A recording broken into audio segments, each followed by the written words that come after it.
All right, we have reconvened from closed session and there is nothing to report. So we will adjourn the special meeting at 6 p.m.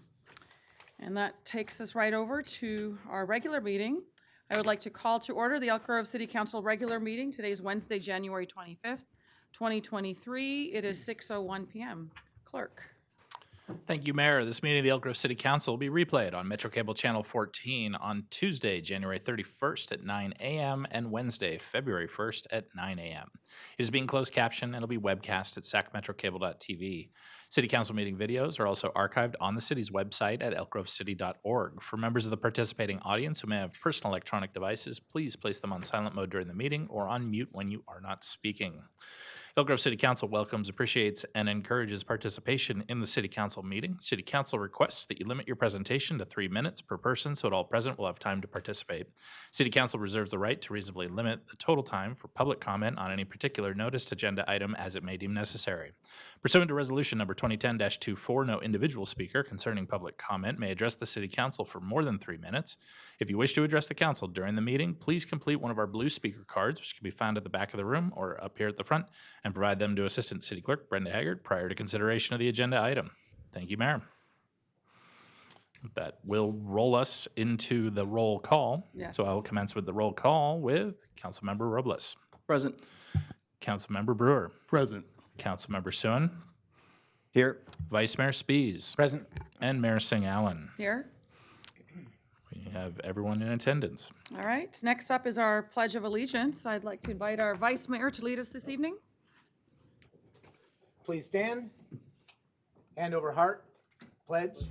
I pledge allegiance to the flag of the United States of America and to the republic for which it stands, one nation, under God, indivisible, with liberty and justice for all. All right, at this time, I'd like to ask you all to join us in a brief moment of silence.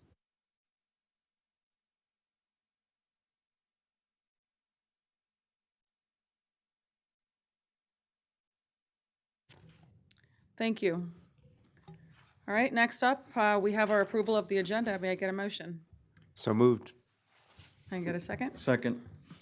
We have a motion and a second. All those in favor, please say aye. Aye. Thank you. Next up, closed session, clerk. And there are no closed session items under Section 3, which will advance us to Section 4, our presentations and announcements, with the one item being item 4.1, which is the new hire introductions. All right. Good evening, Madam Mayor, members of the City Council. Pleased to introduce some of our new hires and our promotions. We're going to go ahead and start with our Police Department. Chief Davis. Vice Mayor and City Council. I think we have 11 or 12. I'm Bobby Davis, Chief of Police for the City of Elk Grove. We're going to do introductions, and not like last time where we had them all lined up. I'm actually going to have a chance to read a little bit about everybody. So first up is Michelle Flock. October 24th of 2022, Michelle was hired. Michelle was born and raised in Whittier, California, but's been a resident of Sacramento, Elk Grove region for most of her life. Prior to joining Elk Grove Police Department, Michelle worked in mortgage for over 25 years. Michelle, welcome, and thank you. Yeah. Welcome. Next up, Dispatcher Sierra Wallace. October 24th, 2022, Sierra was born and raised in Turlock, California, and prior to joining the Elk Grove Police Department, Sierra worked as a server, cake decorator, and barista. So, welcome, Sierra. I grew up in Turlock.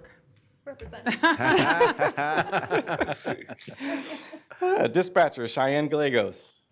Hi. November 7th, 2022, Cheyenne was born in Henderson, Nevada, and was raised here in Elk Grove. Prior to joining the Elk Grove Police Department, she worked at Party City for almost 10 years. So we're ready for a party. Welcome, Cheyenne.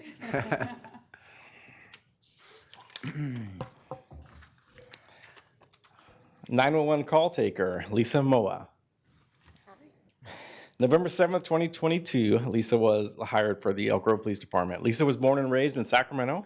Prior to joining the Elk Grove Police Department, she worked in the healthcare industry for 14 years. So welcome to our beautiful city. Police Officer Jefferson Barstad. I almost called you barista. Want to make us some coffee? Barstad. November 21st, 2022, Jefferson was raised here in California, in Elk Grove. Prior to joining the Elk Grove Police Department, he worked in the Los Angeles County Sheriff's Department, working in the department's custody division at the North County Correctional Facility. So welcome to the Elk Grove Police Department. I think you'll see a trend here with us in hiring laterals, people with experience come to our city from other jurisdictions, and it's been significantly beneficial. The next person is actually on a call. Unfortunately, he could not make it. David O'Hansable. November 21st, 2022, he was hired with the Elk Grove Police Department. David was born in Southern California and raised in Belmont, San Mateo. Prior to joining the Elk Grove Police Department, he served for 8 years as a deputy with the Contra Costa County Sheriff's Office. Officer Daniel Villalobos. Hey. Villalobos. Daniel was born in Los Angeles and raised in La Puente. Prior to joining the Elk Grove Police Department, he served 4 years in the United States Marine Corps. After fulfilling his military service, Daniel worked at the Stockton Police Department for 10 years. And welcome to the city, sir. Thank you. All right. Dispatcher Jacqueline Shelby Cormain. Jacqueline Shelby Cormain. I kind of butchered your name right there. I'm so sorry. It's Dispatcher Jacqueline Shelby Cormain. So welcome to the police department. December 5th, 2022.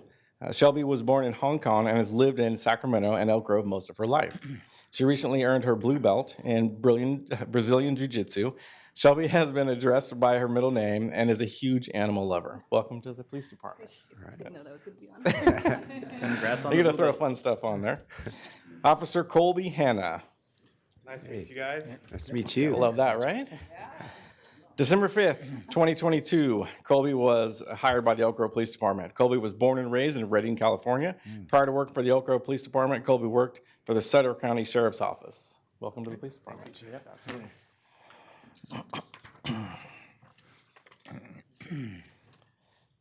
I'm almost done, I promise. Animal Services Officer Sarah Simones. Welcome. December 5th, 2022, Sarah was raised here in Elk Grove. Prior to working at Elk Grove PD, Sarah worked at the VCA Bradshaw Animal Hospital for 6 years as a sales representative for a construction company. Oh, exciting. Welcome to the city of Elk Grove. Another Sarah. Animal Services Officer Sarah Price. December 19th, 2022, Sarah was hired by the Elk Grove Police Department. Sarah was born and raised in Fontana, California. Prior to joining the Elk Grove Police Department, Sarah worked as a medical examiner investigator for San Joaquin County. Welcome to the city of Elk Grove. Thank you so much. Yep. Officer John Taylor. He was promoted to officer December 18th, 2022.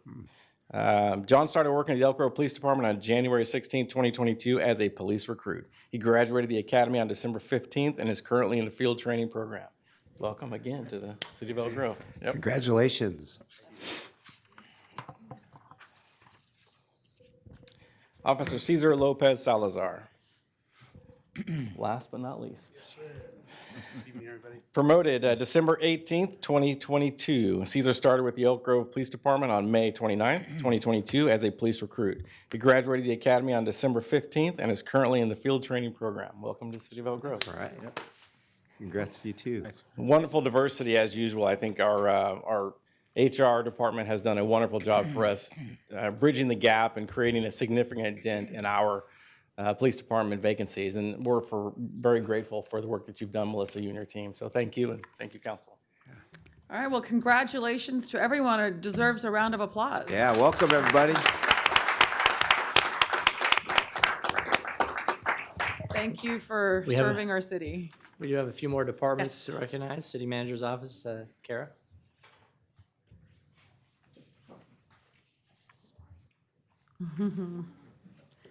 Many of you have already met Femi Omotesho. You either knew her previously or met her at the last council meeting. But Femi was recently promoted to the city manager's office, and she's an admin analyst 1. I'll tell you a little bit about Femi because she's actually been with us for a decade. So Femi started volunteering at city events in 2012. She went to the Elk Grove PD Citizens Academy in 2014 and therefore became an Elk Grove ambassador. She was then a VIPS in 2017, and she was hired on at the city in the Animal Services Department in June of 2019. So a fun fact about Femi is that Elk Grove is the only place that she's lived since coming to the U.S. in 2007. Awesome. Welcome, Femi. Yeah.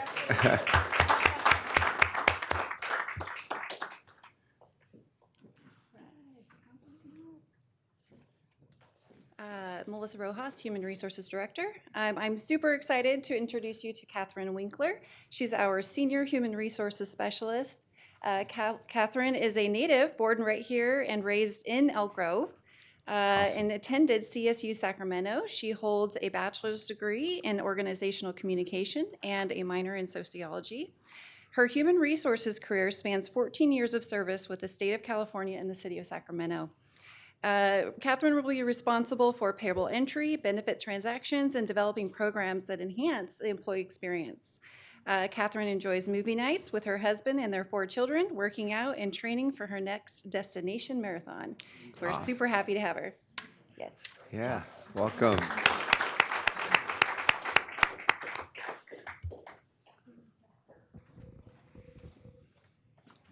Good evening, everyone. It's my pleasure to introduce Mikkel Mitchell. And the contrast is striking. Our tallest employee here in Elk Grove. No, but Mikkel is an extremely bright and outgoing individual. We're very happy to have him here in the Public Works Department. He comes to us as an administrative analyst too. He has a degree in political science, public service from UC Davis. Yes. Where we spent most of the afternoon today. He's originally from the Bay Area. He's lived in the Sacramento area for the past 13 years. And in his spare time, he enjoys playing tennis, cooking, he's a total foodie, and traveling. So very happy to have Mikkel. Thank you. Welcome.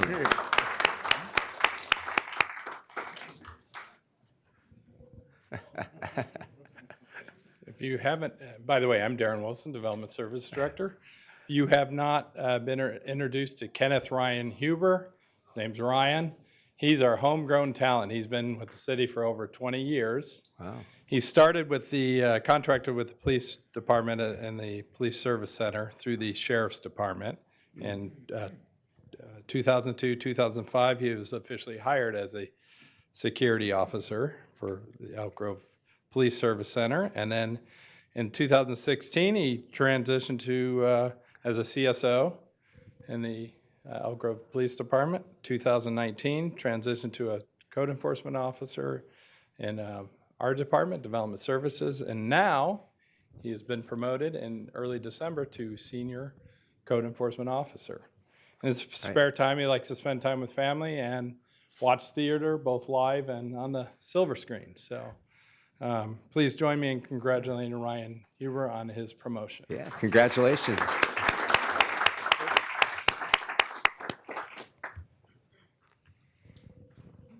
That concludes? Yes? Okay, well, congratulations to all our new hires and the promotions once again. Yeah.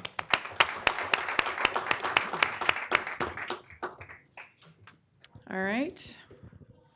Next up is public comment. I'll go ahead and open up the public comment opportunity. I do not see anybody signed up for public comment, so I will go ahead and close the public comment opportunity. And we will go on to item number 6, our city manager's report. Good evening again. Jason Behrman, City Manager. A few items to report on this evening. I want a big thanks to our Youth Commission who's out there doing a food drive this week. The drive will continue through this Friday. So if you didn't bring stuff tonight, an opportunity to do so here and across the street. So please take some time to support that effort. Also, Mayor's Volunteer Award season is coming up. Volunteers in our city help create a long-lasting and positive impact on our quality of life. Nominations for the 23 Mayor's Volunteers Awards will be accepted starting on Monday, January 30th, to recognize those individuals, businesses, and organizations that serve our community. Submit a nomination by March 10th is the deadline. Measure E was approved by voters last November. Now we're committed to continuing dialogue and ongoing transparency with our community. We're going to be having some workshops coming up in February, starting on Tuesday, February 7th, talking about reducing crime, improving 911 response times. The next Monday, February 13th, will be focused on jobs and economic development. Following Monday, we'll be addressing homelessness, and the final one will be a discussion about the needs for streets and parks. So we'll be presenting some information, looking for some community feedback. So individuals that are interested in having a say and a voice and asking any questions about those Measure E dollars, please come and participate. It is at District 56 at 6 o'clock. And that information is posted on our website. So encourage everybody to get involved. Public Works Department will launch their annual citywide crack sealing operation next week. Crack sealing extends the life of our pavement by up to 7 years and is one of the most cost-effective treatments to keep a road in good driving condition. Roads won't be closed for the treatment, but there will be some delays barring inclement weather. Crews will be working at several locations from 7 a.m. to 4 p.m. Details on these locations will be shared through the city's social media channels. And I'll just add one other thing. Occasionally we do get complaints. People say, I don't like the way the crack sealing looks, big black marks that run across the pavement, but it is really critical and it does extend the life of that pavement. It helps the water from intruding and getting underneath the surface, causing bigger potholes and cracks. And so it's really an integral part of our pavement management program. Elk Grove neighborhoods are being visited at random by Republic Services on Collection Day to evaluate how residents are doing sorting their trash. This effort is part of a statewide education and enforcement response to the new organic waste recycling laws. Carts that had items that were incorrectly sorted received one of these tags that say "oops" on them, and is specifying kind of what the misinformation was, or the items that were placed incorrectly in those bins. These notes are meant to educate and inform residents about how they can properly dispose of their items. Guidance on the proper sorting for trash and recycling organic waste is available for all residents at the city's website using the lookup tool. So if there's ever any questions, people can go to that and find out. So we're in the education mode right now, is just helping residents understand what goes where, how they can best inform themselves and do that. At some point in the future, there will be more enforcement, and that is a requirement of the state. And so, but we're not there yet. Right now, we're just education and getting that information out to our residents. And the final note, last weekend, the police department sent 9 police explorers to Chandler, Arizona for the annual Explorer competition. We want to congratulate Marissa Kim for earning 2nd place in the obstacle course, and Isaiah Daguman, who finished 3rd in the virtual pistol shootout. These youth are guided by Explorer advisors. We wanted to extend our appreciation to Raj Daguman, Alicia Narande, and Isam Vigil for chaperoning, mentoring, and leading the explorers in this competition. Congratulations to them. And that concludes my report. I'm happy to answer any questions that the council might have. All right, thank you. Excellent report. Any questions or comments from colleagues? All right, seeing none, thank you, sir. Moving on to our next item is our consent calendar items. At this time, I'll go ahead and open up the public comment opportunity. I do not see anybody signed up for a consent calendar item, so I'll close the public comment opportunity and look for a motion to approve our consent calendar. So moved. I second. All right, all those in favor, please say aye. Aye. Excellent, motion passes. Next item, item 8.1.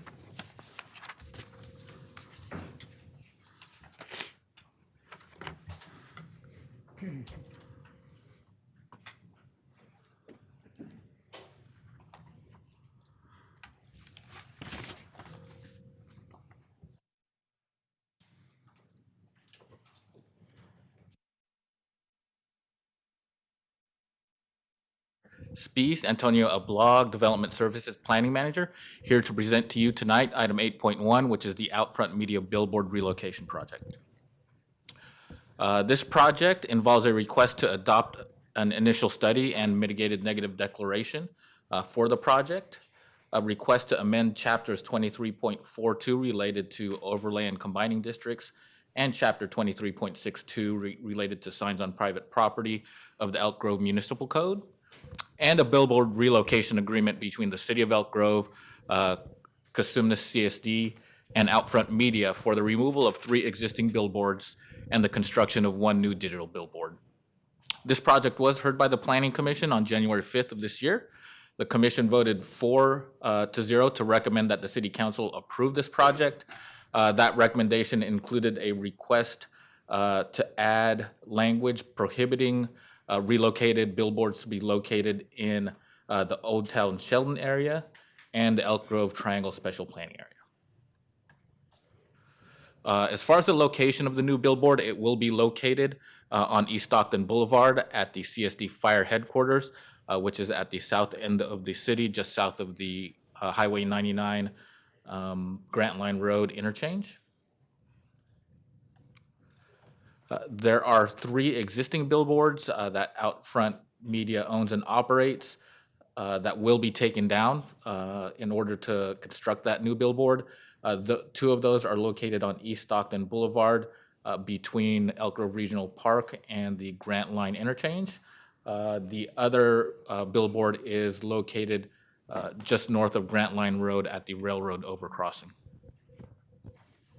As far as the background on signs, the city code does treat billboards separately from a regular on-building sign. Our chapter 23.62 of the municipal code addresses on-building signs and freestanding signs and provides development standards for those such as quantity, size, location, and lighting. And it's important to note that while we do regulate the size and location of signage, we don't regulate content. We have to be content neutral for that signage. We do have a billboard policy. It does prohibit new billboards. Billboards that were in place prior to this policy are considered legal. However, no new billboards are allowed in the city, but the billboard policy does allow, it doesn't prohibit relocation agreements to combine existing billboards, take those down, and put up a new one in equivalent size, but at a different location. Our zoning code does define billboards, as I mentioned earlier, separately from an on-building sign or a commercial center sign. The main difference is that a billboard is defined as a sign for rent, a sign that somebody can lease, a third party can lease for advertising their own messages, and it's for mainly for off-site messaging. Generally, we use advertising for hire for billboards. Again, we do have a billboard policy that does allow relocation agreements. The city has not, to this date, entered into any relocation agreements for any billboards.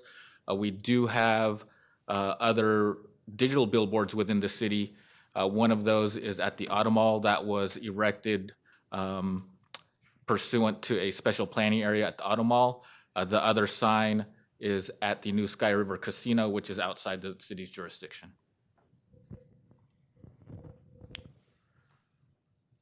So we are proposing code amendments with this to clarify the process and reconcile the process of allowing relocated signs versus other signs in the city. As far as differentiating a billboard between other signs that are allowed, we have a business center sign overlay, which has allowed some of the pylon signs that you see along Highway 99, both at Elk Grove Boulevard, Sheldon Road, and at Bond Road. Those are advertising signs. There is limitation. They can only advertise businesses within 1 mile of that sign location. This billboard will be different as it will allow any third-party signage. We are creating a new section specifically for relocated billboards. What we did was create kind of an umbrella of requirements for these types of agreements. We didn't want to dig too far into the weeds and specific development standards. As in my experience working with these, each situation, each relocation agreement is really site-specific, dependent on what the city wants and what the end user wants. So we created a broad outline of how we'd review these in the future. This is our first, as I mentioned. There really isn't a whole lot of opportunity to do more of these relocation agreements, but if one comes in the future, we've outlined the process. By staff's count, we have about 3 after the removal of associated with this project. We have about 3 existing legal billboards that can be aggregated into one new digital billboard, and if that ever comes forward in the future, it will have to follow the same process. So what we do within this new section, it does limit new billboards to commercial, office, or industrial zones, and per the Planning Commission's recommendation, also prohibits signage, new signage in Sheldon, Old Town, and Triangle SPA. It does require city council approval of the relocation agreement. requires that new billboard to comply with all state and federal laws. It requires that new billboard to comply with the terms of the agreement. And also what it does is allow the city and any applicant to kind of figure out the development standards, the size, location, operation of each specific sign on a case-by-case basis. So it pretty much, when we come to an agreement with an operator, those terms will override any other requirements, development standards in the zoning code. As far as this specific relocation agreement, the applicant will be required to demolish the 3 existing billboards. They are taking down more square footage as far as sign area than they are putting up. They are taking down 1,536 square feet and put up a 1,344 square foot digital billboard. We do have timing on when those existing billboards have to be removed.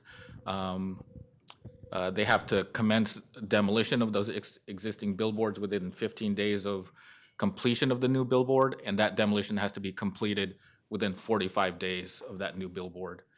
The agreement also limits the light level of those, of the new digital billboard.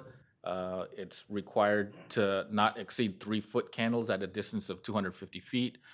Just for some reference, our standard parking lot lighting at night has to be a minimum of 1-foot candles. So this is even a lot lower than that. And that's pretty much industry standard that was studied through our environmental study and found not to have any negative effects on the surroundings.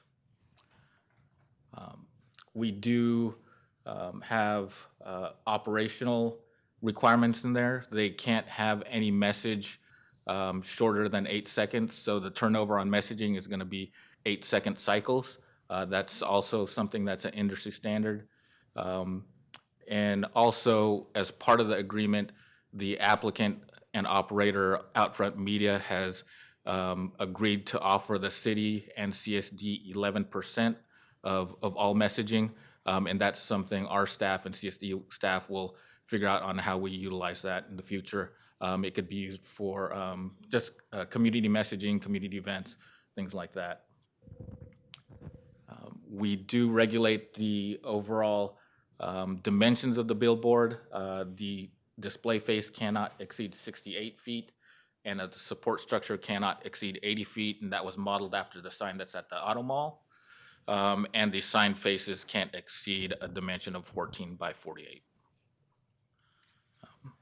You could see an image both coming from the south and coming from the north of the new billboard. As far as environmental review, staff did have one of its consultants complete a mitigated negative declaration, and it was determined that the project with mitigation as provided will not have a significant adverse effect on the environment. And staff does recommend that the City Council adopt a resolution to adopt the initial study mitigated negative declaration.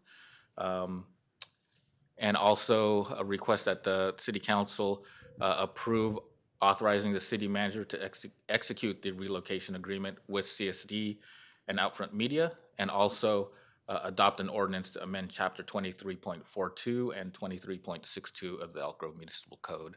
I'm happy to answer any questions should you have any, and we do have a representative from Outfront Media here tonight. All right. Thank you for the presentation. Thank you. At this time, I'll declare that the public hearing is now open and invite the applicant to speak if you wish.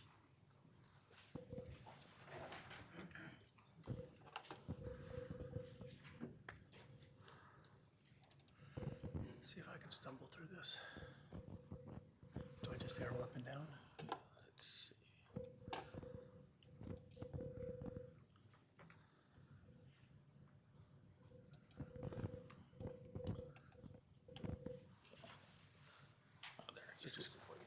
Okay. Good evening, Mayor, Vice Mayor, council members, other city staff that is here tonight, and the public.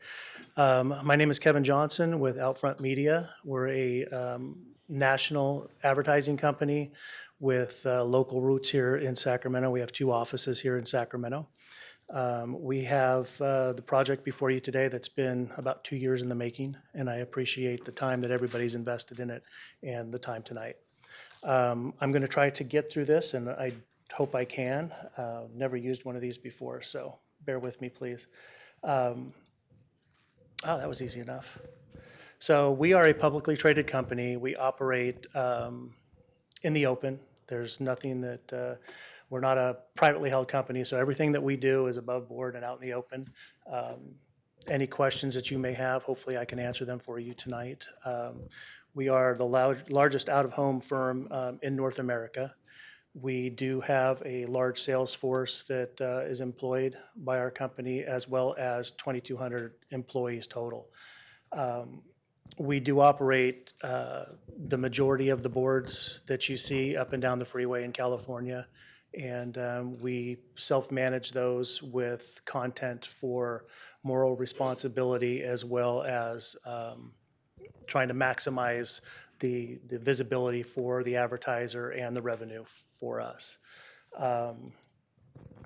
The proposed signage, as you've already seen, is to go to the CCSD Fire Training Center, which is just to the south of Grant Line Road on the east side of the freeway. It's a industrial commercial area that is backed by the railroad tracks. There is no housing in the area. There's no homes at all. And then it shows, of course, to 99. That is the what we consider the north face for southbound traffic. This is a plan of the property with the pole going just to the side of the driveway next to the building. It is set back from the freeway because there's some power lines there that we're required to be away from. The public benefit to the city is that we're going to reduce our footprint in your city by 3 structures. We're going to take down the older structures that, for lack of a better word, and that one of your council member used is blight. We don't consider that, but I understand it. I do understand it because I hear that everywhere I go. They're called junk mail on a stick. And I get that. So this is new technology. It doesn't require vehicles to go and change the advertisements constantly. So it reduces that carbon footprint as well. We don't have to have the employees going out there to do it. The city will also share space, 11% of the advertising space with CCSD. And that space can be used concurrently with CCSD. So the city can run an ad and CCSD can run an ad at the same time in that spot.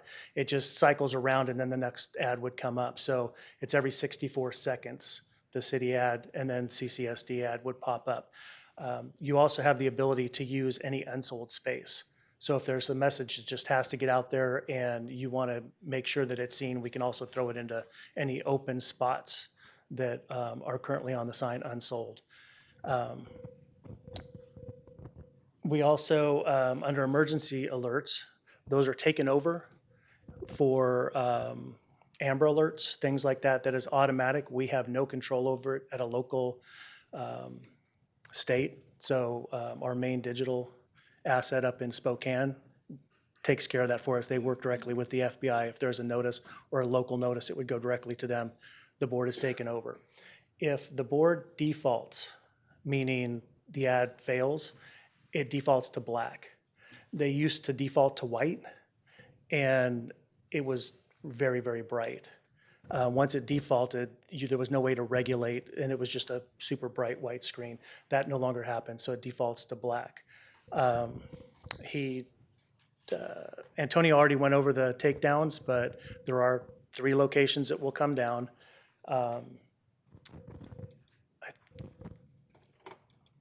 It's not moving.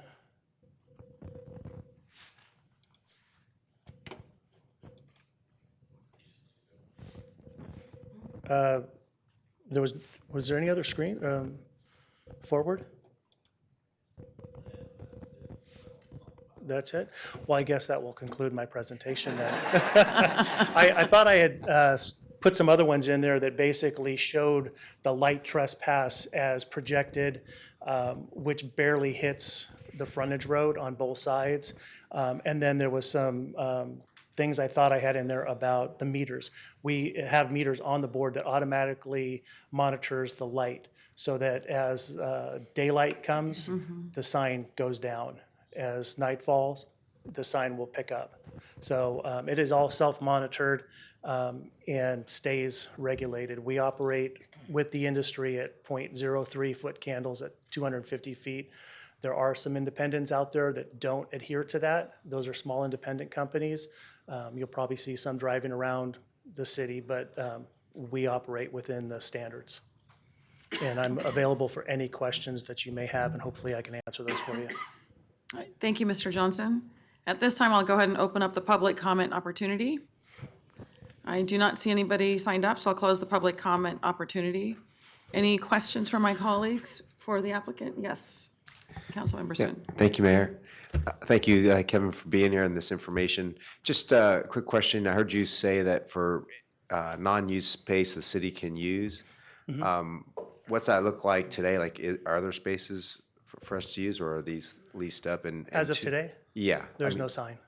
Oh, no, I know, but I'm assuming I'm you. sorry. Yeah, I'm assuming you have a agreement that's ready to go for, or is this brand new and you still have to go out to lease to people, or? Yeah, we have not projected it out to any advertisers yet. And, Okay. yeah, we don't ever try to get an advertiser excited in a site until we know that we're going to build it, because it's still going to take us some time to get it up in the air. There'll be plenty of time for the sales people to go out, but it does take 6 months to a year to fill that sign up. So the city is going to have advertising possibilities immediately as soon as that thing goes live. Okay, and then just, do you keep in communication with city staff so you know when somebody goes away or something that the city has access to it at that point?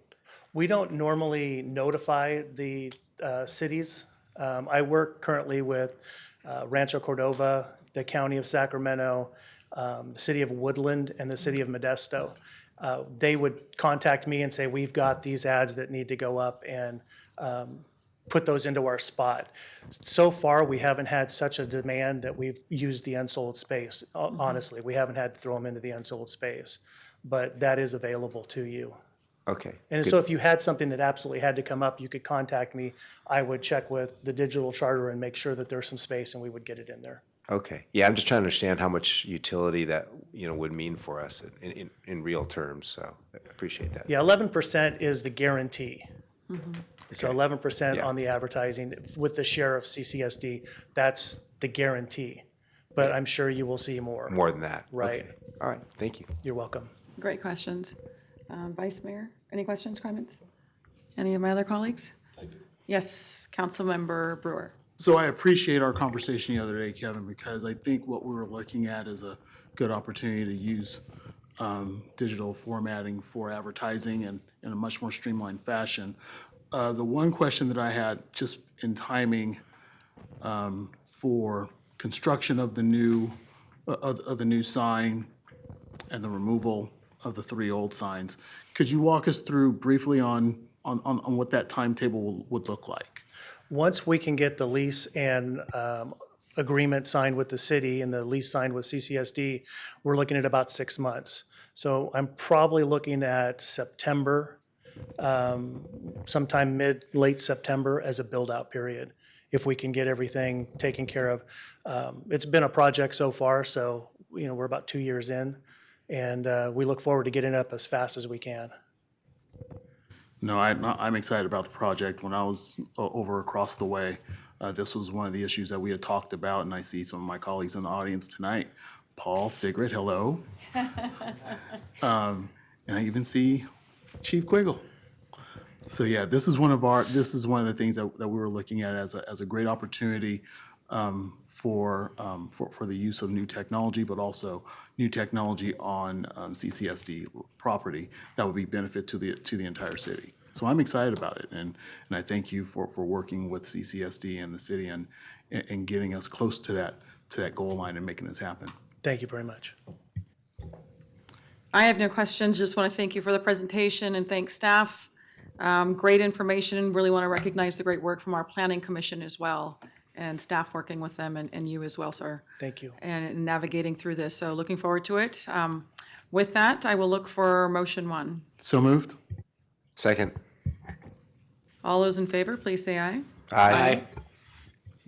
Motion 2. Motion 2, introduce and waive the full reading by substitution of title only. An ordinance approving a zoning text amendment for the Outfront Media Billboard Relocation Project, PLNG 21-075. Second. All right, all those in favor, please say aye. Aye. Thank you. Motion passes. Thank you for being Thank here you this very evening. much for your time this evening. Thank you. All right, next up, item 9.1. Mr. Jordan.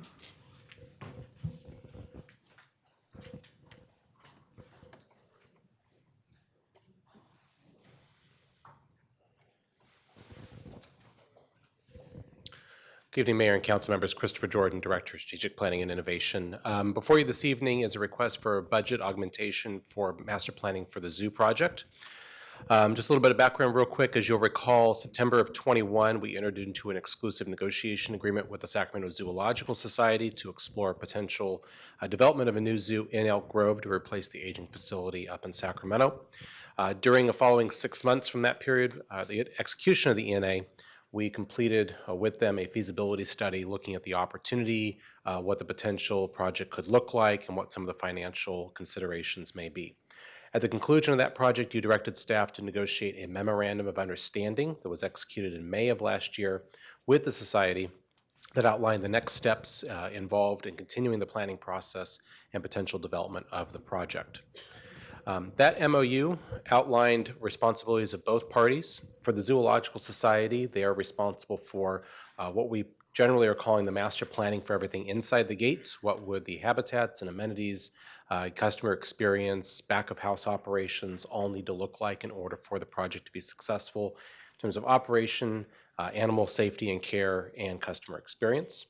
They're also responsible for preparing cost estimates for that design, going through a schematic planning phase, and ultimately working with the city to develop a plan of finance for how the project could be constructed and later operated. On the city side of the ledger, there's a variety of public engagement we're responsible for doing. You'll recall the extensive engagement we did last summer as the design was kicking off. We're also responsible for preparing master plans for infrastructure, water, sewer, transportation, and others in order to be able to access the site, turn it on, and be able to utilize it. Completion of the environmental review, and ultimately the entitlement or approval of the project approvals should we get to that point. All of this is a great deal of work. Last year, we identified some initial funds that were available in existing budgets to kick off the process through the ENA period. And then ultimately in March, you allocated, or actually in February, you allocated an additional about $500,000 or so towards the master planning effort. In March, with the completion of the feasibility study, and then in May, we identified that additional budget would be needed, but we would come back to you to seek those funds once we had a better handle of all the work elements that would need to be completed. This slide outlines those work elements to date, what is occurring now in the green section, the upcoming work, and then some contingency and forecasting that we've been doing to prepare to get through essentially the next year of effort to ultimately be able to bring the project to you for final consideration. These total expenses, and they're detailed out with individual line item numbers in your staff report, are about $1.3 million or so. Again, we have funds to date of about $533,000, so we're seeking an augmentation of $800,000. The funding for this would come from the city's general capital reserve fund. There are sufficient fund balances here to accommodate the request. This fund is particularly used for projects or activities like this where we've reserved funds to be able to consider them and go through the master planning process before final consideration. That concludes my presentation. Staff's available to answer questions if you have them. All right, thank you for that report, Mr. Jordan. At this time, I will go ahead and open up the public comment opportunity. I see one person signed up, Mr. Felipe Martin. And just as a reminder, we have 3 minutes for public comment. Thank you very much Thank for you. reminding me that. Mayor, council members, thank you very much for having me up here. The question I have is, I see the $800,000 being spent. I understand the feasibility study has been done, estimated somewhere between 500 million and 600 million for the project. As a feasibility study, you always want to understand where the funding is going to come from, right, before you start spending another $800,000. And I understand there's a model going to be built, an EIR, with this $800,000 that you're spending. But where's the funding going to come from to build this project? And how are we going to get there? And I understand the Zoological Society is in charge of looking at that, but really, we're spending a lot of money putting the cart before the horse. We need to understand how we're going to do this and understand how we're going to move it forward. We're spending a lot of money. The economy's changing. As you know, the state's having financial issues. It'll start, trickling down. So we need to understand where we're spending our money before we go spend it. That's the only comment I have. So thank you for Thank you, hearing sir. that. Thank you for your comments. Great comment. I don't see anybody else signed up, so I will go ahead and close up the public comment opportunity. And any questions or comments? I'll start to my right. Councilmember Robles. No comments right now. Just kind of want to hear a little bit what my colleagues have to say. Okay. Councilmember Brewer? I have no comments. I just, based on my review on the analysis and talking to staff over the last few weeks, it's pretty crystal clear on the benefits of this and how this can help the zoo project move forward. So, Okay. Councilmember Sun. Thank you, Mayor. I'm fully supportive of this. This is, Mr. Martin articulated the amount of money that we're looking at in this project. And, even if you were to scale at a $300 million project, which I think is, it's probably, could be more. You're talking about half a percent of this dollar amount here to total 1.3 million, over 300 million. It's 0.5% of that total cost. So this analysis that we're doing, I think, is to do a feasibility, I think, is to inform that decision of whether we proceed forward. So we are going to have to spend a little bit more money to make sure we have a full picture from an environmental standpoint, from our utilities, sewer, water, storm drain, all these other things, before we can make an informed decision to go forward. And I think it was a good question on where the money would come from. And I think that is a question we will answer as we proceed down this path if we deem it worthy of taking that next step. So that's all I have. Thank you. Thank you, sir. Vice Mayor Spies.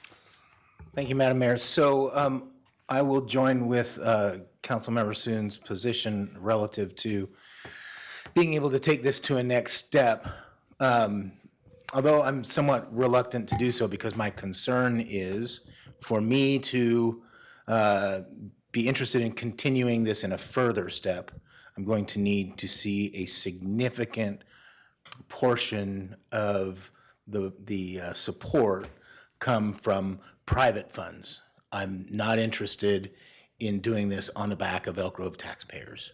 So I'll leave that there. That's my warning signal for the future, but I will vote in favor tonight. Thank you. I will go back to my colleague if, yep, Thank you, Councilmember Madam Robles. Mayor. Just kind of echoing what my fellow colleagues were saying too. I think it's very imperative that we need to focus on this and kind of see what it will result after we spend this. And I agree with also Councilmember Spies as well, or Vice Mayor Spies. So. Thank you, and thank you, Mr. Martin, for raising those questions. It's something that we all are asking as well, and an investment in this sort of next phase will get to that ultimate level. And so for me, this is an investment in Elk Grove's future and the possibilities, and we've just now started doing the work. And as we go through, it's been outlined what the next steps are and where the costs will be going with the different engineers and the different studies that are going to take place. This is all necessary work that we have to do as a city. So, so I definitely support moving forward with this. And then, as someone who supports economic development, generally speaking, this is an opportunity to invest in Elk Grove's future. And so I definitely think that this is necessary. And as Councilmember Sun mentioned, of the small portion of what the total scale ultimately would be, it is in that, what, 0.5% is what It's you- 0.5% if it's only 300 million. Yeah, for that. So I definitely agree. But again, it's just like any other project, it costs money to do the studies. And so it's not prudent to just put the pause and brakes there. But there will be many opportunities to ask questions along the way. And as we get more information, we will be sharing it with our community along the way. And so it is very important to have a very open and transparent process and ensure that all of us are part of that dialogue. And those public-private partnerships, a little, alluding a little bit to what our Vice Mayor mentioned, it is critical. The city can't do this alone, neither can the Sacramento Zoological Society. Having just visited our nation's capital for the U.S. Conference of Mayors, I attended a workshop on the value for public-private partnerships. And projects like these are what's touted around the country and what that does to lift communities and bring vitality to cities in terms of jobs growth, tourism, and so many other valuable amenities. So for me, I definitely support this, and I see this as an investment in making sure that we're moving forward for the next steps, and definitely looking forward to more on the public-private partnership, and definitely, of course, how the financing ultimately is going to work. So with that, if there are no other questions, I would like to entertain a motion here. So moved. Second. We have a motion and a second. All those in favor, please say aye. Aye. All right, that's unanimous. Thank you. Next item. Item 9.2. That's to receive the update on Connected Elk Grove, the Smart City Initiative.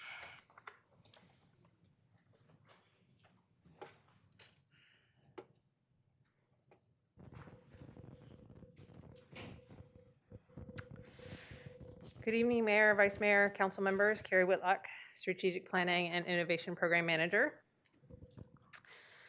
So you may remember the idea for a Smart City Plan was identified as a project priority by council in February 2019. Staff worked with a consultant, CityFi, to put together what we titled Connected Elk Grove, a Smart City Plan. The title reflects one of 5 values for the plan: improving connections within the city between departments and with our residents, businesses, and partners. This plan was adopted by the City Council last year, January 2022. These values, quality of life, resilience, efficient city services, connectivity, and innovation provide the North Stars, helping guide implementation and ensuring that our actions are aligned with our desired outcomes. So in addition to the values, these 3 pillars were identified to provide a framework for the plan. One of the first actions that was undertaken following the plan adoption was to form a steering committee to support plan implementation. And over the past year, the Smart City Steering Committee has worked to identify actions within these pillars around that. So one of the discussion points that when we brought the plan for adoption last year was really having more clarity and understanding of what the outcomes of this plan will be. And so to assist with that, as I mentioned, the steering committee worked to put together this action plan. You see one page of it here. The full action plan is included as an attachment with the staff report. And it really details the specific work that will be undertaken, the different milestones we're looking to achieve, our target dates, what we've achieved to date, our progress where we are, and really identifying which city staff member is responsible for moving that action forward. So I wanted to just remind of what we had identified as the next steps when we came last year in 2022, before I get into talking about some of our achievements. And so these 4 items were identified when we came before you last time as the first actions that we wanted to undertake. And so we'll talk about some of these as we go through.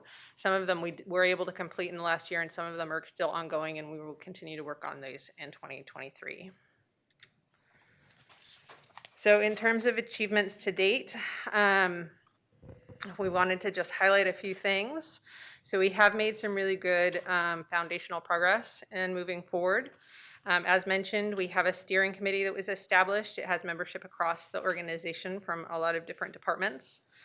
In addition to that steering committee, we've identified leads for each of the pillars. So we have Crystal of Lazard and Kristen Lawrence, who are leads for our proactive engagement pillar. We have Nicole Gutridge, who is lead for our data-driven decision-making pillar. And then I'm lead for the inclusive innovation and technology pillar. As we showed earlier, we have an action plan that's been developed, identifying those key activities to be undertaken. We have 2 key positions that are helping to support this plan that were hired in the last year. As I mentioned, Crystal Love-Lazard, she's our Community Engagement and Government Relations Program Manager. This position was included as one of the key next steps identified in 2022. And she started with us last year and is, as I mentioned, is the pillar lead for our is one of the pillar leads for our proactive engagement. We also had Ash Kumar, who's the management analyst and strategic planning and innovation team. She also joined us last year and has been the lead on our performance indicator work. We did form an open data group, our technology advisory committee, with a mandate to improve the procurement and use of tools, technology, and data for the city across all of our departments. There's currently a revamp underway for the performance indicator program, including department level review and redefinition of performance indicators with each of those departments. We have also made a lot of progress on our data audit to clarify current data collection, storage, maintenance, as well as provide an understanding of different department responsibilities with respect to data. The first Pitch Elk Grove event was undertaken by our economic development team to support local startup and innovation community. And finally, work was started on a digital access report outlining digital inequity, local concerns, and potential solutions related to digital access, affordability, and reliability. Some of what we want to achieve over the next year, I wanted to highlight a few things that are key activities planned. So these include development of a community participation toolkit, which is intended to help guide city staff in identifying the right engagement approach for different projects and improving the outreach that we do with our community. Further work will be done around digital equity, including finalizing the digital access report to ensure all residents have equal access to affordable and reliable internet. This was, as I said, one of our 2022 next steps, and we'll continue to do that work in 2023. We are also working on a pilot toolkit that will be finalized to support city staff in identifying and undertaking pilot projects to help improve city services. One of the key pieces of our data-driven decision-making is ensuring understanding and use of data across the organization, and so further work is planned around staff training and technology innovations to make sure that data is understood, visualized, and used in the right way. And the last item is the development of data privacy principles, and this is ongoing with our open data group. And these principles are intended to provide greater transparency with residents related to the collection, storage, and use of data. And again, was one of the 4 items that we had identified last year as a key item and is going to be continuing into the next year. So finally, before I take any questions, I just wanted to say that I might be the one presenting, but the achievements are really across the city departments because there were a lot of staff that were involved in this over the last year. Some of them I mentioned, many who I didn't. And there is also continuing work with our consultant with CityFi, and so it's been a really broad effort to get these achievements done. So with that, I am available for any questions. All right, thank you for that excellent report. I'll go ahead and open up the public comment opportunity. I don't see anyone signed up, so I'll close the public comment opportunity. Any comments or questions from my colleagues? I'll start to the left. Thank you, Councilmember Mayor. Suen. Thank you, Mayor. Carrie, I just want to thank you for your leadership on this effort and echo your sentiments to thanking the staff. It's quite a bit. It's quite an undertaking that all of you are doing to become a smart city, if you will. So it's greatly appreciated. I think it will have payoff and many dividends in the future, the way we engage the public, the way we take in data, consider data. I think it's going to have, the public will notice the benefits in the future. So thank you for taking the time, because it is work to get like this. So appreciate it. Vice Mayor Spies? Absolutely. Thank you, Madam Mayor. So Carrie, I want to say thank you very much. I appreciate it as the squeaky wheel that was asking for just this. I want to thank you for putting it together. I think what it does when we do this is it makes it far more tangible what residents can be expecting as a result of this effort. So there's a whole lot of goodness in here. It's taking it from kind of the fluffy cloud concept to what this really means. And so just a couple of things I want to highlight and appreciate is Open Data Group. What I think most folks may not understand about government data or data in general is that in the past it was very flat. It was on a piece of paper. You had to take it and you had to put it into Excel and you had to do things, you had to manipulate that. That was difficult for people to access and difficult for people to do. In an open data type situation, you have this data that's kind of it's in a formatted way where folks can go and make little apps on their phone, or they can do quick analysis on, where's the money going in the general fund, right? In fact, in some cities across the United States, there have been open data sets. There's Open Oakland. I think Sacramento has an open. But what it really does is it democratizes that information that government has that before was unreachable. So I'm really happy to see the Open Data Group coming. Next piece in that, in hosting the hackathon. Now people might think about it and say, why do I want to hack? Well, hack has some different connotations. In this instance, what that is a group of people getting together and trying to find useful information that they can make government work better, for lack of a better term. And one of the interesting things that you can do with large data sets is you can find trends. You can find, well, why is why is traffic so bad in a particular area? And if we changed one, maybe the time that the state opens, or maybe the time that something else opens, sometimes that traffic can be alleviated by simply making a small adjustment. So these hackathons are really an event where folks can get together and make useful information from it.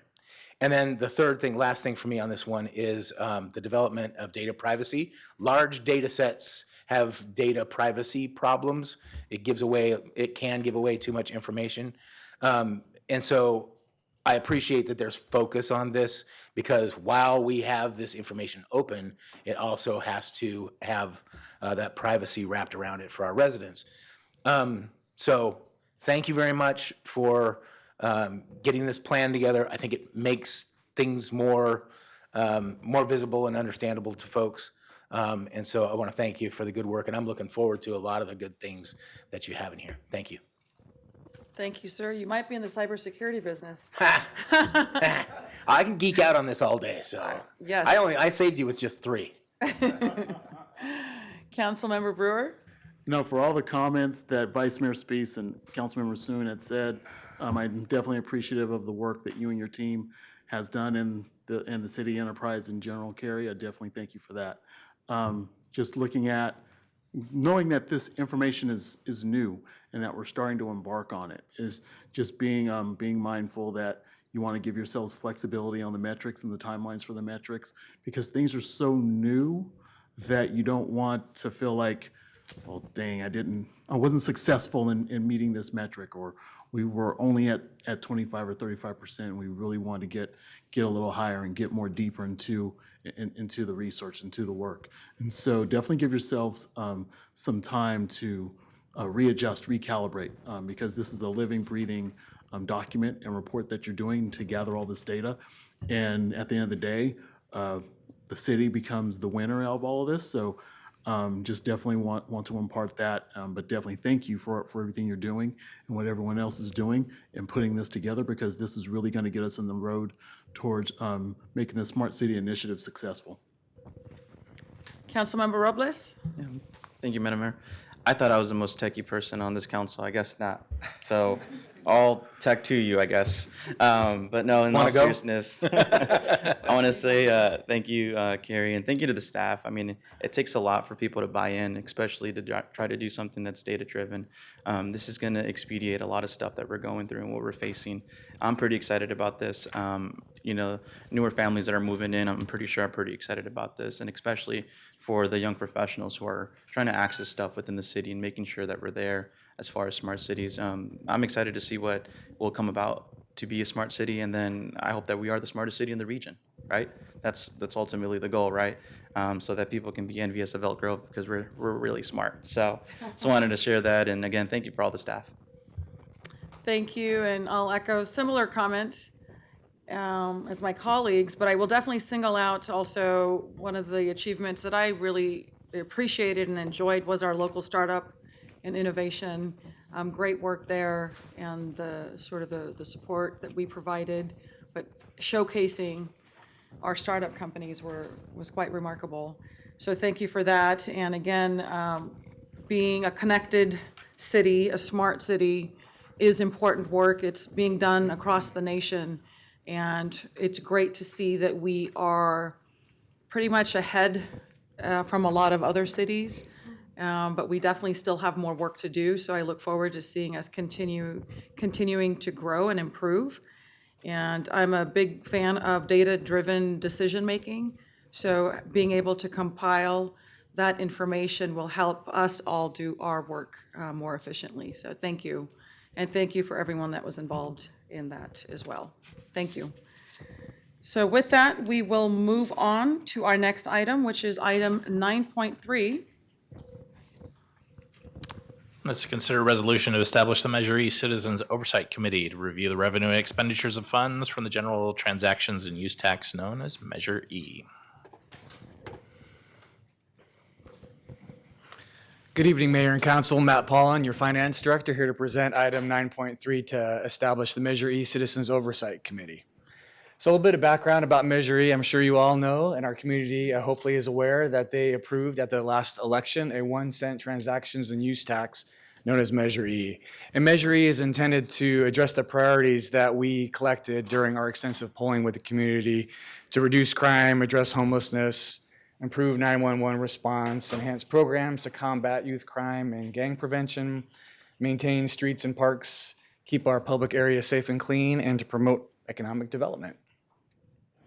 So as part of the mechanisms to establish the measure, we added a chapter to the Elk Grove Municipal Code, and part of that chapter established the Oversight Committee as an advisory body to review the revenue and expenditure of the funds and to provide an independent eye and provide reports to you all and to the community on how we're using those funds. Very important part of the measure itself. So after talking to our neighbors in the region who have a tax, similar tax as ours, and oversight committees, we are recommending the following structure for the committee. 5 members of the committee from the community, at least 18 years of age, live here, be registered to vote, and not be an officer or employee of the city. And hopefully have an idea about municipal finances and the kind of numbers that we're going to be talking about with them. My department will be staffing the committee going forward. So we're going to establish a regular meeting schedule, which will include a couple of meetings a year, probably as we go into a new fiscal year, to make sure that the expenditures align with those community priorities that we identified in the polling, and after we close the fiscal year out, to ensure that we accounted for the revenues and expenditures appropriately. And so the 5 members will be appointed by the mayor with approval by the rest of the council, and the CSD board, who of course we're sharing the revenues with, can also provide input to the mayor. So what is the committee tasked to do? As I mentioned before, it'll be to review Measure E revenues and expenditures and look at the budget and make sure that it aligns with those community identified needs and priorities. It's going to annually prepare and present an independent report to you all on how those revenues and expenditures were used. I think I encountered this in one of my prior employers who had a few of these add-on taxes, and those reports are a really good distillation of kind of the story on what's happening with those revenues and expenditures to tell that story to the community. And I mentioned before to review the annual independent audit to make sure that we've accounted for everything appropriately. And as an advisory body, the committee really doesn't direct staff on how to use the monies or what those priorities are. That's really your prerogative and the CSD's prerogative as well for their portion.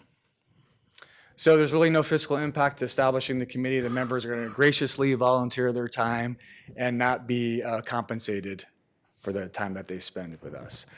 So I also wanted to give a shout out before I leave it up for questions for you that we have community workshops scheduled for the month of February. I think Kristen just sent out a notification to the community. We have 4 workshops scheduled out at District 56 that staff are going to present their ideas, I think, for what we're thinking of for some key areas. And hopefully we hear from the community on what they think about that. So happy to answer any questions that you have. All right, thank you for that report. At this time, I'll go ahead and open up the public comment opportunity. I thought I saw some blue slips go in, but I don't see the names come up. Is that for a future item? I think they're for the next item. Okay. We might actually have a correction to that. We do have a speaker for item 9.3. Mr. Becker might be speaking to this and not the next one. That's why I thought I'd ask. Thank you. Absolutely. Welcome, Mr. Becker. Happy New Year. Congratulations to both of you, council and mayor. As all of you know, I was not in favor of this. And as it is lined out on that, it's exactly why I'm not in favor of it. Where is the citizens' oversight? Where is the citizens' comments, intervention, partnership? It's not on that board. It's ridiculous. We voted, and it was clear why we voted. But it's not going to be run by city staff or by the council.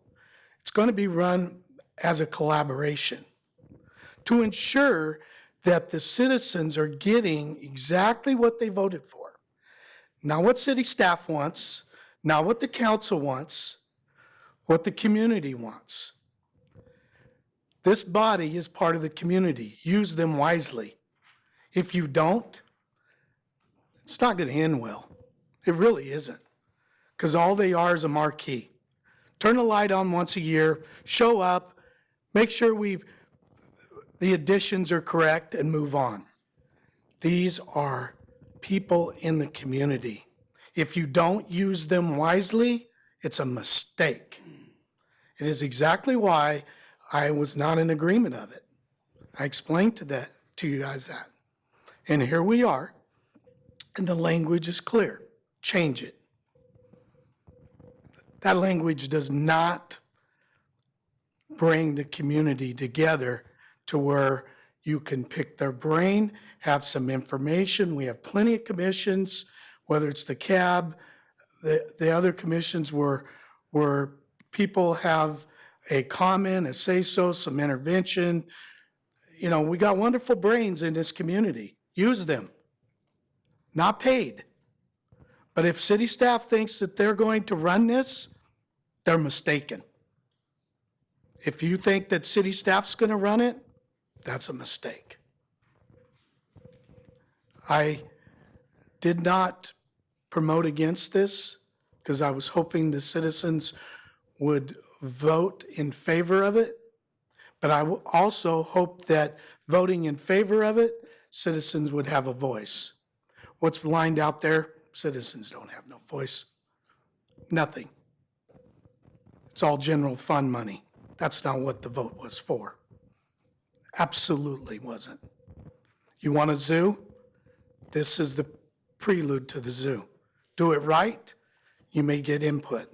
Do it wrong, you're not getting a trailer because people will put the brakes on and stop it. Thank you. Thank you, sir. Thank you for your comments. I don't see anyone else signed up to speak, so I will go ahead and close the public comment opportunity and open it up for council discussions and any questions you might have for staff.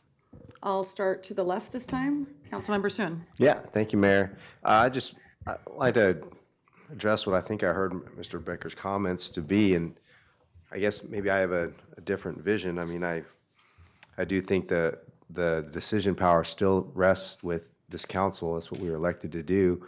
But I do view this committee set up for citizen input, informed by the many public outreach that is ahead of us, that is being scheduled by staff now. I heard Mr. Paulson say that it's going to be staffed.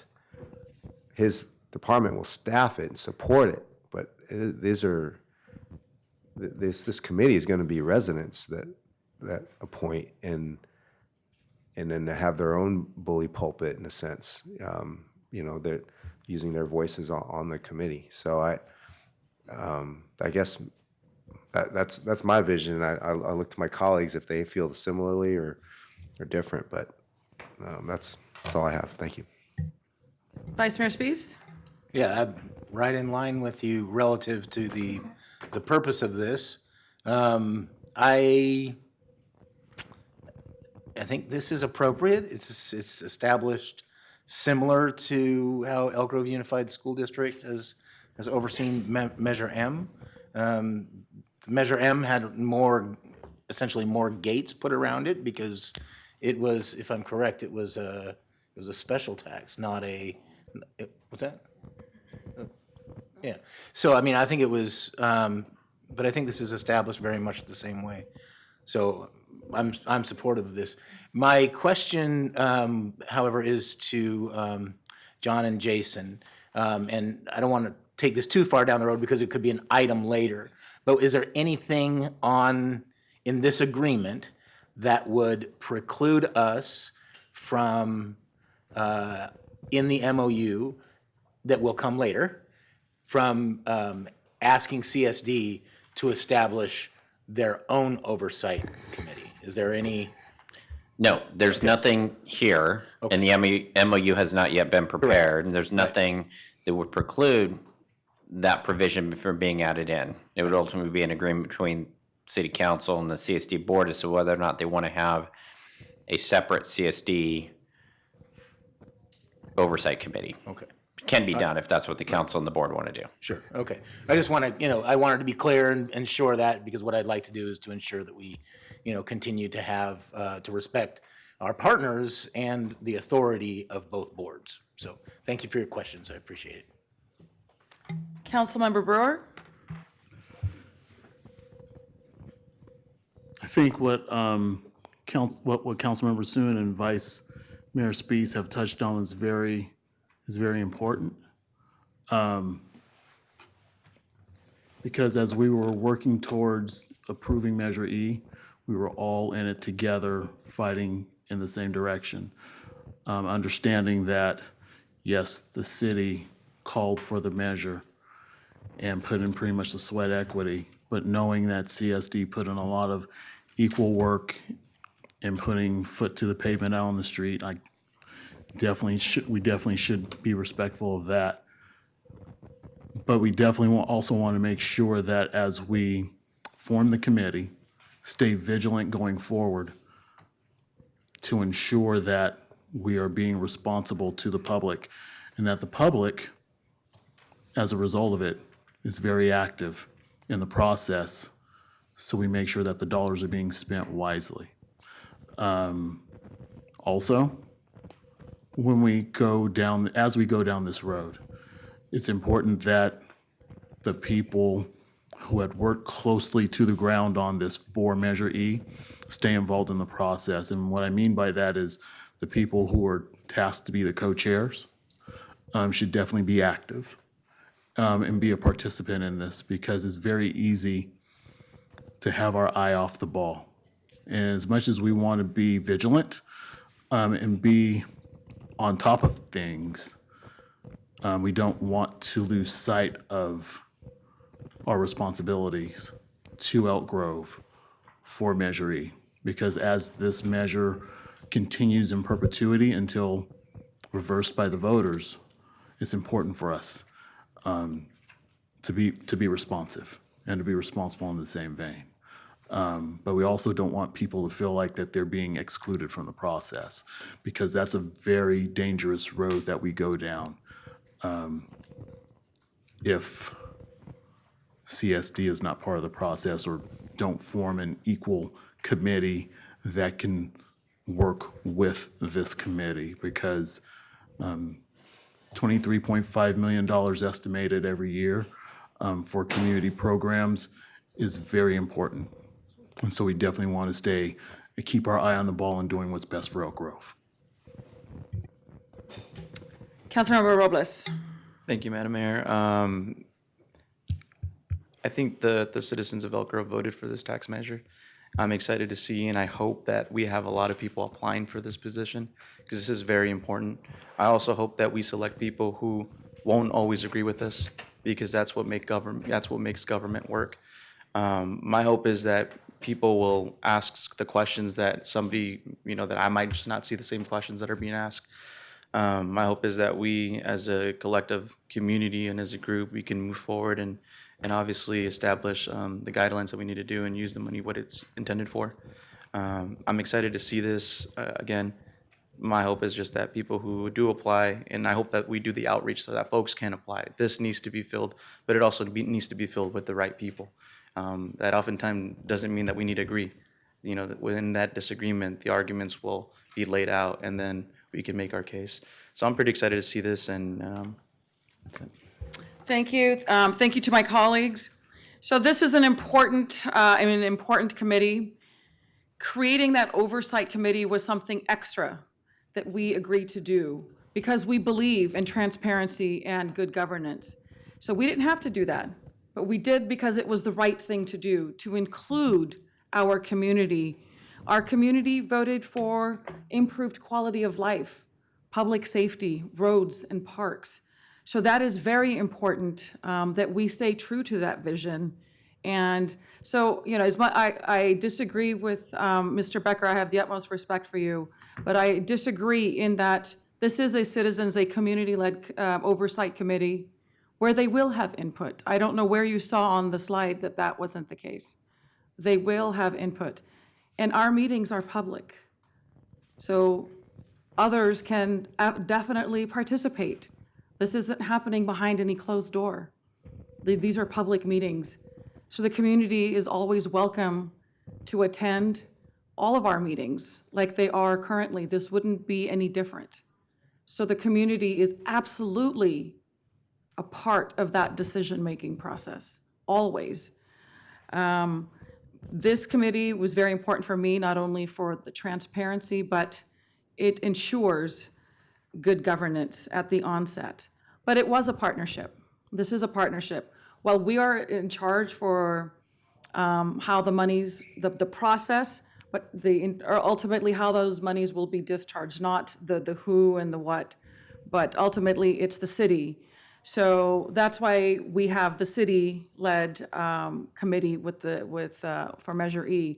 I'm not sure from a legal standpoint how that would work if the CSD were to have a separate one, since we are in charge of the actual allocations. But I absolutely value the input of our firefighters and our CSD in not only helping to select our oversight committee members, but also input in every step of the way. This is a partnership. It's a partnership with our firefighters, our police officers, our residents, everyone. This is a community effort. And so I'm absolutely looking forward to getting that input from our CSD and our firefighters in helping to select the 5 members that will serve on this committee. But please let this be a reminder that everyone is welcome to participate. You can participate not only when the committee meets, at every council meeting. You can send us all communications. If you think any of those funds are not being spent how you would like them to be spent. But we have great data that was provided on what the community's expectations are. And public safety is right up on top of that list. And so is our parks and our roads. And so we have great work in front of us, and we have been entrusted by our taxpayers on what their expectations are to improve our quality of life here in Elk Grove. So I am looking forward to this committee being formed. I look forward to seeing the applicants and the great interest from our community. But of course, there's many opportunities to engage along the way. with our different workshops, but also when the committee itself meets. So with that, Mayor, I'd like to make the motion to adopt the resolution and establish the Measure E Citizens Oversight Committee. Second. we have a motion and a second. All those in favor, please say aye. Aye. Motion passes. Thank you very much. All right, next up is our item 9.4. Good evening, Mayor, Vice Mayor, and council members. I'm Jason Lindgren, your city clerk. Item 9.4 is a piece of 4 parts, and the primary one is a consideration of a voting member to the Diversity and Inclusion Commission, of which I believe most of our speakers are here in regards to that item. The other items are housekeeping items, and it's the possibility that you could consider the appointment of moving up one of our alternate members on the Historic Preservation Committee up to a voting member position. That would also stem into talking about what's going on with our HPC, our Historic Preservation Commission, and our Disability Advisory Committee. We currently have those recruitments open, so we have not received applications yet. From this point, staff was anticipating if we had applications, we'd bring them back. What staff will be doing is we'll be using social media channels to blast this out, but also doing some additional outreach, seeing some other avenues that we might be able to take to just send direct the opportunities for folks to be able to apply to those commissions and committees. From your item of 9.3, you just approved a new committee, which will be opening up a recruitment, the plan for this one, and that along, I think just with the general interest of that new committee, probably will also help with our HPC and DAC in getting some applicants, just because people will be visiting the same page. But the target for those new recruitments, because it's a new body, we're looking at just over a month plus, so we'd be setting a due date of March 1st. So those appointment consideration for the Measure E committee will be coming back on March 8th. And I believe that's all of my items, just because I already skipped ahead to talk about the DAC and the HPC. But with that, I think you got some folks that wish to address the appointment to the Diversity and Inclusion Commission tonight. All right, thank you, excellent. At this time, I'll go ahead and open up the public comment opportunity and invite up our speaker. Our first speaker is Dr. Martha Burnett Collins, followed by Brandy Lopes, or it might be Lopez, I apologize. And just as a general reminder, we have 3 minutes for public comment. Thank you. To Mayor Singh and the Elk Grove Council, good evening. My name is Dr. Martha Burnett Collins, and I'm here seeking an appointment to the Diversity and Inclusion Commission. Just a little bit about myself. My husband and I have been a resident of Elk Grove for 30 years, 27 years of Camden Passage, and in 2018, we built our dream home in Van Rooten, Hearthstone gated community. Our children all graduated from Elk Grove High School and went to Sac State, graduated, and our youngest earned an MBA from University of Michigan School of Business. They are sons and daughters of Elk Grove. I'm a retired optometrist from Kaiser Permanente, practicing for 33 years, and a retired military officer. I served in the Air Force Reserve for 23 years, and I did both jobs simultaneously. As a medical professional, veteran, and woman of color, I bring a perspective to the table second to none. I want to be part of the solution to make Elk Grove not just a dot on the map, but a destination city. I am Spanish speaking. I'm used to zeroing in on problems in a short period of time. I want to help showcase the many activities that we have throughout the year and promote all ethnicities. Next month is Black History Month. I want to elevate awareness about what African Americans brought to this country, to California state, and to the city of Elk Grove. Maybe we can, those little elks around the city, maybe we can put a kente cloth around them for Black History Month to keep their necks warm. Okay. On the education front, I'm passionate about helping young students. In the past, I've helped the ROTC kids at Valley High School study for the military entrance exam. I would like to have a traveling career panel to all the Elk Grove high schools and junior high schools, showcasing professionals and telling you how you become a doctor, lawyer, flight attendant, business person. The 100 Black Men of American Organizations model is they will be what they see. On an economic front, I want to encourage all residents to spend your money in Elk Grove. We have to be intentional about our spending in Elk Grove and make sure the dollar just cycles over and over and over again. I'm a member of the Alpha Kappa Alpha sorority for 46 years, the same sorority that our Vice President Kamala Harris is. On the religious front, my husband and I are tithing members of the Grace Missionary Baptist Church on Old Placerville Road, and my favorite scripture is, "To whom much is given, much is required." This means that we've been blessed with talent, wealth, knowledge, and the like. It is expected that we use those gifts to benefit others. If I am chosen on this committee, I will serve with gladness and dignity. I will make sure my friends that came to support me, stand up friends, will come to the meetings and will get more involved. Thank you for listening. I look forward to the appointment. Thank you for Thank your you. service, ma'am. Oh, thank you. You're welcome. Thank you so much.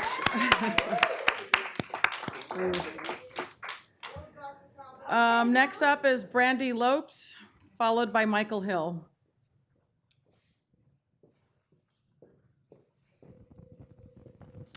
Hello, Mayor, Council. My name is Brandy Lopes. One of the top aspects that I love about Elk Grove is the diversity of its residents and the sense of community. Additionally, governments focused on moving their citizens up the ladder in participation towards large-scale involvement in decision-making increases civic trust, enhances community, and leads to innovative ideas. The Commission is an example of that. Having a conversation about race, equality, climate change, voting rights, or any other important social issue of our time can be daunting. I believe that Elk Grove gets it. Inclusivity exists to us as a community, the tools and confidence to lead and participate in courageous conversations on big topics. As this commission was created to support Elk Grove and California citizens every step of the way, because meaningful conversation is what sparks real and lasting change. Processes and policies rooted in equality and informed by residents have the power to reduce systemic barriers faced by historically marginalized groups. Leading cities ensure real dialogue through conversation that amplifies every voice, not only the loudest ones, to inform key decisions and policy. What excites me is meeting new people, learning their stories and their backgrounds, just hearing people pour out their hearts about things that have shaped them to be the people that they are and the way that they think. They do or don't interact with, or the way they do or don't interact with people. I listen to understand, to analyze, and to act. I'm excited to bring my skills, passion, and care of community to this amazing commission. Thank you for your time. Thank you. Next up is Michael Hill, followed by our final speaker, Jenny Rodriguez.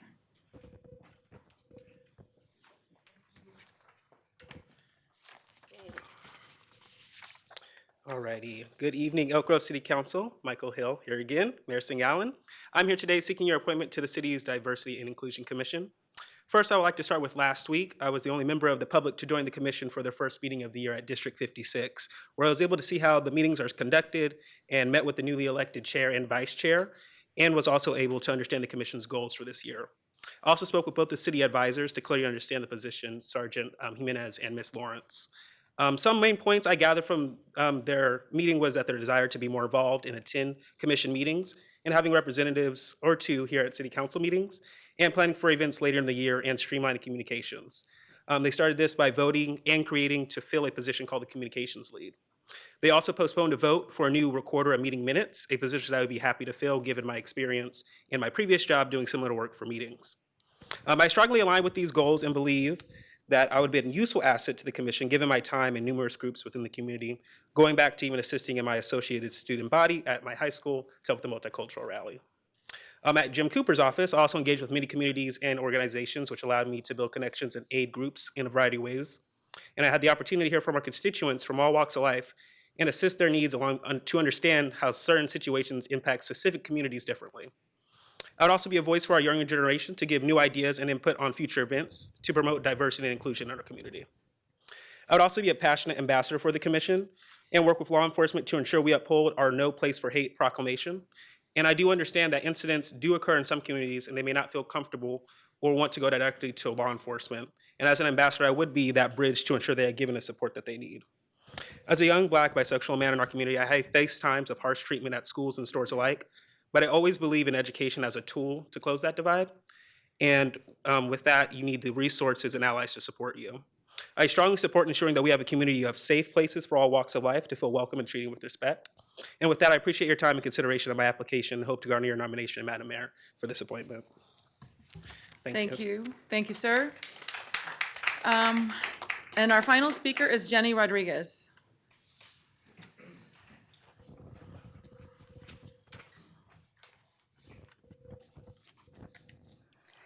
Good evening, Mayor, Vice Mayor, and council members. My name is Jenny Rodriguez. I identify as she, her, ella. I'm a proud Latina, Mexican-American, Chicana, but I am also American. My professional background is the following. I work in SMUD's Economic Development and Partnerships team, which supports SMUD's vision to be a powerful partner for an inclusive and zero-carbon economy. I manage key business partnerships with the local small businesses as part of the team that supports regional economic development, innovative entrepreneurship, and promote participation in SMUD's SEED Small Business Contracting Incentive Program in order to ensure that they have equal opportunities through different programs available in our service area. In addition to my daily duties at SMUD, I am co-chair of LUNA, an employee resource group which aims at creating an inclusive environment for Latinx employees. I also serve as one of the new Diversity, Equity, Inclusion, and Belonging Council members made up of SMUD employees providing guidance as SMUD adopts their new DEIB strategy. I have participated in several leadership programs throughout the Sacramento community and a graduate of the Nueva Época Leadership Program. Through my network, myself and some of my fellow colleagues went on and helped charter a local Greater Sacramento chapter of the Association of Latino Professionals for America, also known as ALPHA. But on a personal note, I am a proud resident of Elk Grove since 2012. A proud native of Sacramento County, where I grew up in South Sacramento, daughter of immigrants, obtained my high school diploma from Florin High School, and became a first-generation college student, obtaining my associate's degree from Cosumnes River College, my bachelor's from Sacramento State, and my graduate degree from the University of the Pacific McGeorge School of Law. Why do I highlight my education? Because not only do I bring a diverse background in a professional and educational setting, but I also want to add that my entire college career was done in conjunction with being a mother and working full-time. For me, being part of the Diversity and Inclusion Commission means having a broad experience with life. I not only understood the struggle of being a young parent, I've dealt with life as a woman and a woman of color. Even now in professional settings, I have come across inequities that leave me wondering why. Haven't we come a long way by now? Why does it feel like sometimes we're taking those steps backwards? So I feel that I would be the right candidate because not only am I ready to roll up my sleeves to get to work, already rolled up, but I would like to bring to this commission the lens of a mother, a Latina, a professional that also has experience speaking up for not in just her place of work, but throughout the community. I thank you for your time, and I wish you all a wonderful evening. Thank you. Thank you. You know, I want to thank all of the applicants, but the 4 that showed up this evening, and you all clapped for each other, and I think that that says volumes, speaks volumes to who all of you are and to your character. Thank you. That means a lot. This decision is even more difficult now. On paper, it's so much easier to screen, and then you come here and you make your cases, and this is hard for me. I wish I had 4 slots. Yeah. But I don't. And so what do I will go to my favorite thing, that is data-driven decision-making. And so right now, I'm looking at the diversity of the existing commissioners that we have there. We have good representation throughout our city, but we currently only have 1 from District 3. So that matters to me as well, is to make sure that we have well-balanced representation on the commission. We currently have 5 women and 3 men. So those are some of the things that I think about. In terms of ethnic diversity, we are, Elk Grove is very diverse, and so is this amazing commission. So this is hard. I would like to give you all 4 a position. Honorable mentions for several of you. But I would, this is, again, it is not easy, but I'm looking at Mr. Hill. You came before us for Planning Commission, and you made an excellent case of why we should pick you. And you did a phenomenal job and a phenomenal presentation. Your tenacity and your willingness to want to serve in our city is evident. It's evident by you going to our commission meeting and learning about the job. Not just applying, but learning about what is it that the commission does and what can you bring to that table. I know all of you can do the same thing. But one of the things that we're missing is that bridge with our youth. And I do believe with all of the work that you've already done and what you've demonstrated, that I think that you will help fill that void and be that bridge. And so tonight, for your consideration, I would like to nominate Michael Hill to fill this vacancy. But as a reminder to the other applicants, again, our meetings are open and they're public. You can still shape the policy and the decisions and the great work that the commission does by just participating and showing up. You don't have to be a voting member to shape on what direction the commission goes. You being there makes a big difference. So please keep that in mind. But for tonight's consideration, I would like to recommend Michael Hill, and my honorable mention, you made it very difficult for me this evening, ma'am, is Dr. Martha Burnell Collins. What a phenomenal presentation, and I just thank you for your service and all of the great work that you've done in your career. I'm just so impressed by you and all that you've done. But tonight, I think I would like to have you all consider Mr. Hill, because I think he's ready to take that role and do a great job.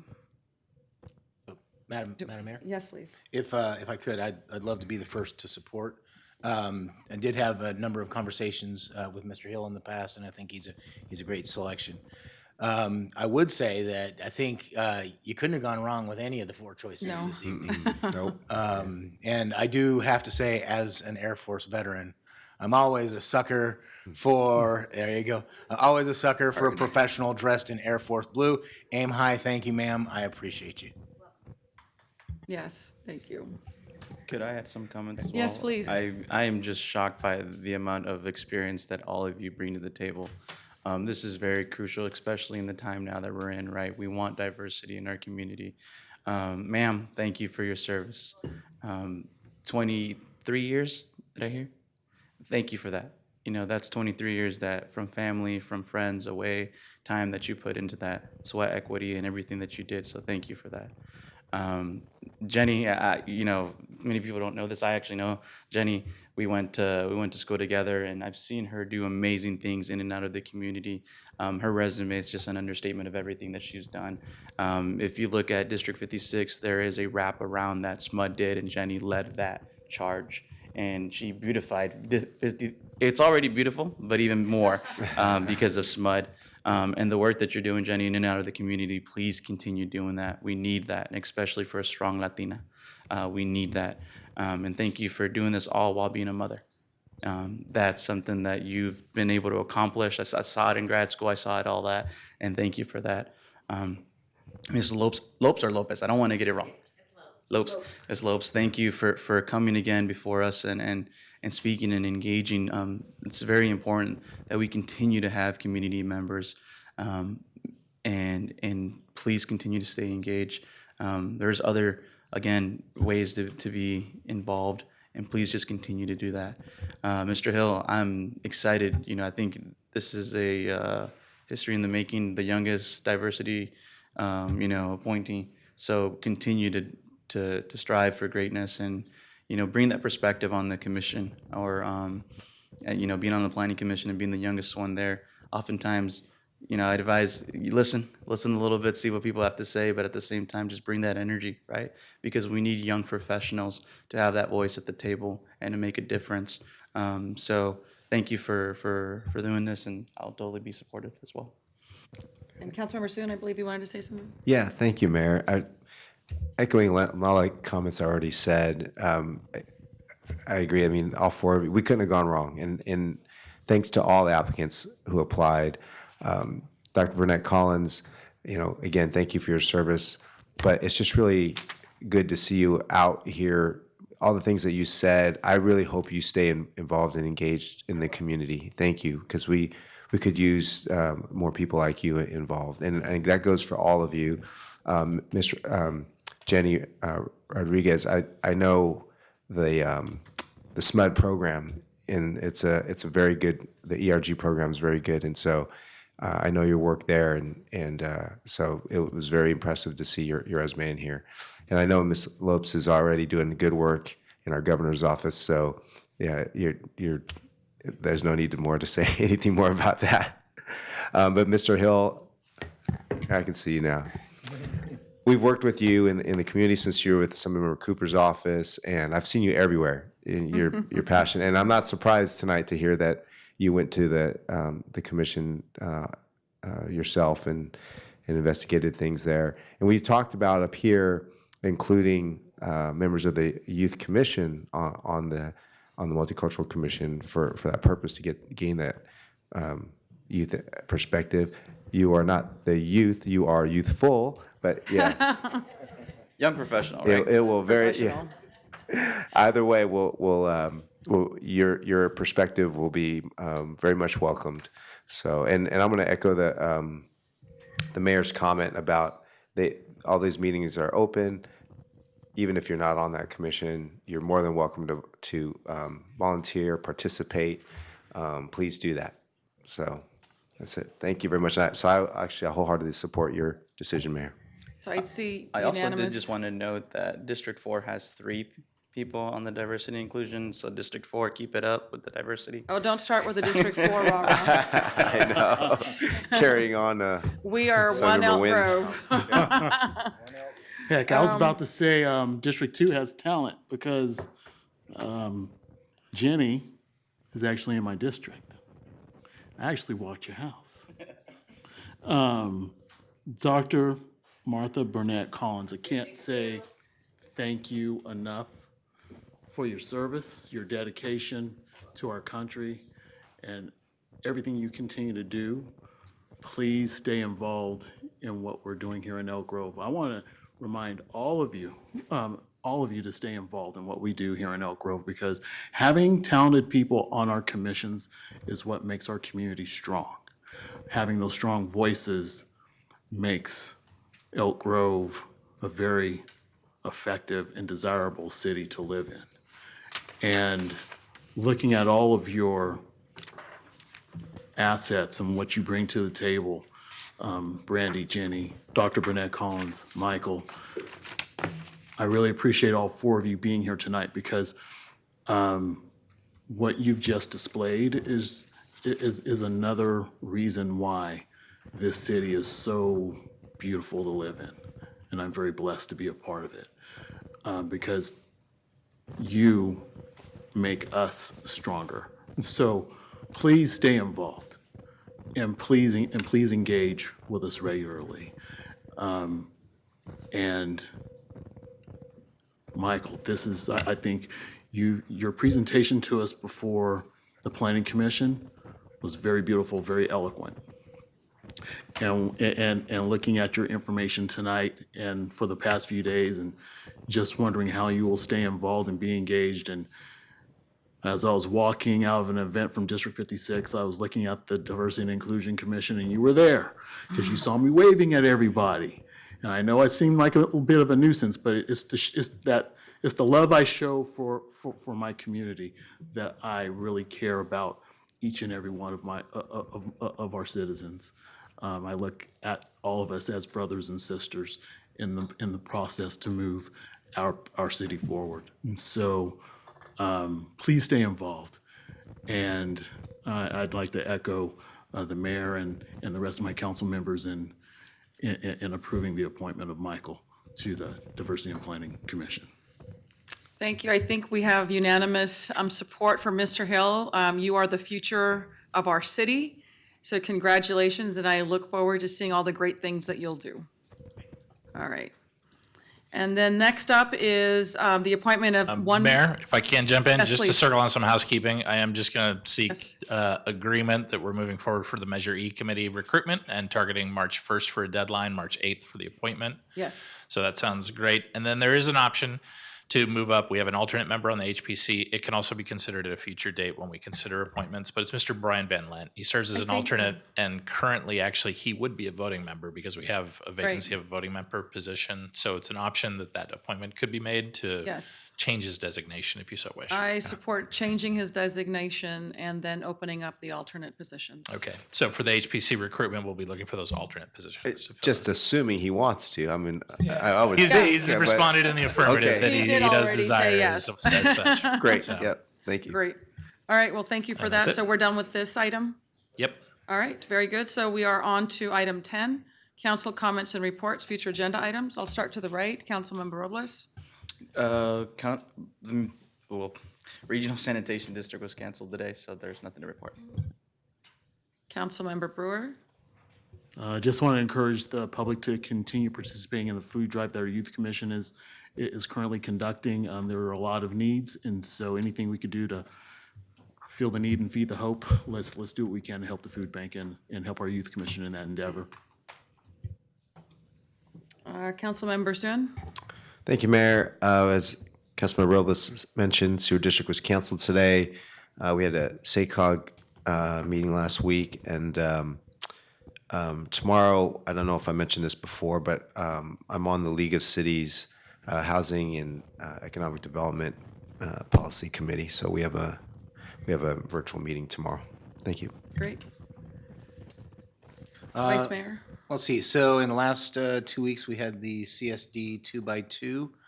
Nothing to report out on that. And then earlier today, we had the Elk Grove Unified School District 2x2, and there's no specific actions to report on that. Excellent. Yes, I attended the EGUSD, SAC-RT, U.S. Conference of Mayors. Tomorrow is SAC Air Quality District with a number of others coming up as well. So busy, busy. With that, before I adjourn, I do want to adjourn in the memory of the victims of the 2 recent mass shootings in Monterey Park and Half Moon Bay. Such horrific tragedies that occurred in our state and within the AAPI community.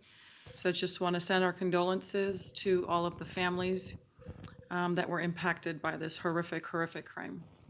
Thank you. We are adjourned.